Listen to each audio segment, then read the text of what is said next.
দৈনিক আমার দেশ পত্রিকার ভারপ্রাপ্ত সম্পাদক মাহমুদুর রহমানের নিঃশর্ত মুক্তি দাবি করেছেন জামায়াতের ইসলামীর আমির ডক্টর শফিকুর রহমান। একই সঙ্গে জামিন না নিয়ে মাহমুদুর রহমানকে কারাগারে পাঠানোর ঘটনাকে আশ্চর্যজনক উল্লেখ করেছেন তিনি।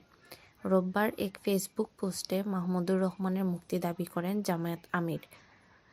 শফিকুর রহমান তার ফেসবুক পোস্টে লিখেছেন, পতিত স্বৈরাচারের প্রতিহিংসামূলক নিকৃষ্ট মামলায় কলম সৈনিক ও সাহসী কণ্ঠ ডক্টর মাহমুদুর রহমানের ওপর জুলুম করে ন্যায়ভ্রষ্ট বিচারের মাধ্যমে সাজা দেওয়া হয়।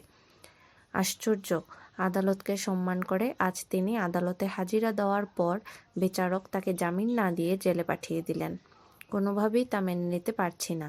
নিকৃষ্ট এই মামলায় তাকে নিঃশর্ত খালাস দিয়ে অতি দ্রুত মুক্তি দেওয়া হোক।